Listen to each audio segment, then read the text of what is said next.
Halo teman-teman, apa kabar? Hari ini kita berada di tempat ini, tempat yang sangat menyenangkan. Nah teman-teman, hari ini kita akan belajar tentang kepemimpinan. Tapi sebelumnya, alangkah lebih baiknya kita apa? Kita berdoa dulu. Nah, saya minta salah satu dari teman-teman untuk memimpin kita di dalam doa. Wah, terima kasih sudah memimpin kita di dalam doa. Nah, selanjutnya kita akan mengecek kehadiran dulu dari teman-teman peserta. Nah, sebelumnya itu kita alangkah lebih asiknya kita bermain game saja. Kita akan mencek kehadiran para peserta nih. Nah, teman-teman peserta sudah siap? Nah, untuk mengecek kehadirannya, saya mempunyai satu permainan namanya permainan menghitung bom. Jadi, ketika saya menghitung 1 sampai 3 pada saat angka ganjil, itu harus teriak bom dan menyebutkan nama. Teman-teman sudah paham? Bagus.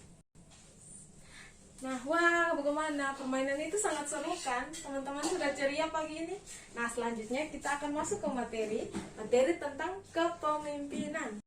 Nah, teman-teman, untuk memulai kegiatan kita pada hari ini, saya meminta teman-teman untuk membuat 2 kelompok untuk membahas 2 materi, yaitu materi tipe-tipe kepemimpinan dan gaya kepemimpinan. Ayo teman-teman membuat 2 kelompok, silahkan. Nah, teman-teman sudah mengerjakan dan mempresentasikan hasil diskusi teman-teman. Nah, sekarang kita bersama-sama membahas tentang materi-materi yang tadi teman-teman sudah diskusikan, oke? Saya mau bertanya nih kepada teman-teman. Teman-teman tahu tidak apa itu pemimpin? Nah, teman-teman, pemimpin adalah seseorang yang memiliki kemampuan untuk memimpin, mengayomi, memberikan keputusan yang bijak dalam suatu kelompok masyarakat atau organisasi tertentu. Nah, pada saat ini nih teman-teman, kita akan belajar tentang teori kepemimpinan. Nah, apa saja sih teori kepemimpinan itu? Apakah dari teman-teman ada yang tahu teori kepemimpinan? Teori kepemimpinan itu ada 3 teman-teman. Teori yang pertama adalah teori sifat. Teori sifat itu apa sih? Nah, teori sifat adalah teori yang menyatakan bahwa pemimpin itu dilahirkan, bukan dibentuk. Nah, teman-teman, contoh dari teori sifat itu apa saja? Misalnya nih, kalau orang tuanya seorang pemimpin, otomatis anaknya adalah seorang pemimpin. Itu adalah teori dari teori apa tadi? Teori sifat, betul teman-teman. Teman-teman sudah tahu kan apa itu teori sifat berdasarkan contohnya. Selanjutnya itu yang kedua, teori perilaku. Teori perilaku adalah teori yang menyatakan bahwa seorang pemimpin itu dibentuk, bukan dilahirkan. Kan tadi kalau sifat itu dilahirkan, tetapi dibentuk itu beda lagi. Dia mengatakan bahwa teori perilaku adalah teori yang menyatakan seorang pemimpin dibentuk. Nah, misalnya itu di saat seorang pemimpin memberikan sebuah keputusan, itu adalah sebuah teori perilaku. Nah, yang ketiga atau teori yang terakhir adalah teori situasional. Nah, teori ini apa sih teman-teman?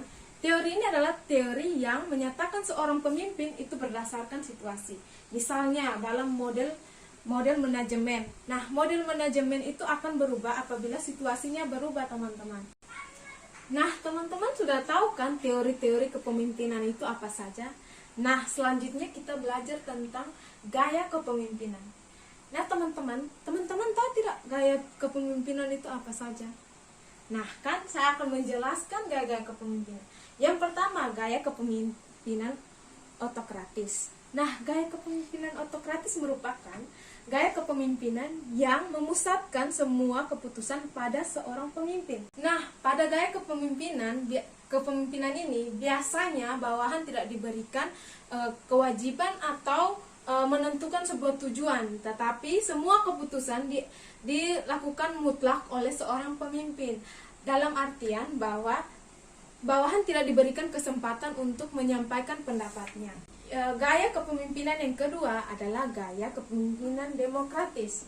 Nah, gaya kepemimpinan ini adalah gaya yang dalam konsep kepemimpinannya itu bawahan berperan penting dalam pengambilan keputusan. Dalam artian pemimpin memberikan setiap tugas atau kekuasaan masing-masing kepada setiap bawahannya berdasarkan keterampilan dari bawahannya sendiri.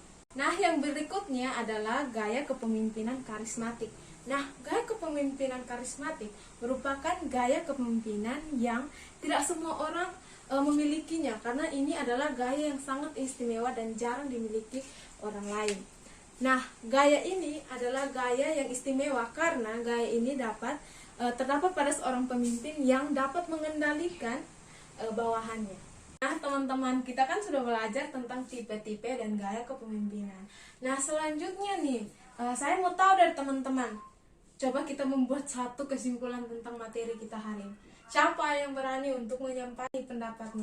Ayo kita semua belajar menjadi seorang pemimpin. Kan dengan berawal dari teman-teman memberikan pendapat, itu kan salah satu cerminan seorang pemimpin, kepercayaan diri dari teman-teman. Nah, teman-teman, betul sekali pendapat teman-teman semua terkait teori dan gaya kepemimpinan tadi. Nah, kalau begitu saya mau bertanya nih kepada teman-teman. Menurut teman-teman, apa sih itu kepemimpinan dari tipe dan gaya kepemimpinan yang teman-teman tahu?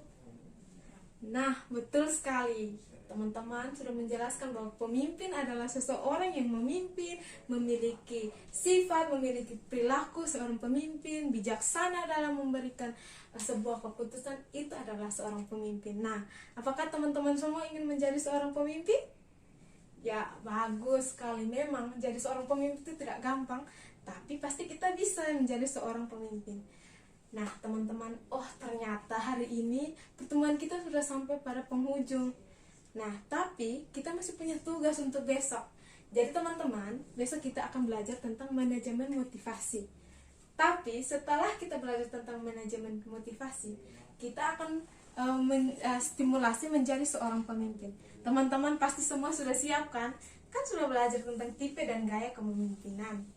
Nah, oke. Sebelum kita mengakhiri pertemuan yang sangat bahagia hari ini, saya minta salah satu teman-teman untuk membawakan kita dalam doa perpisahan.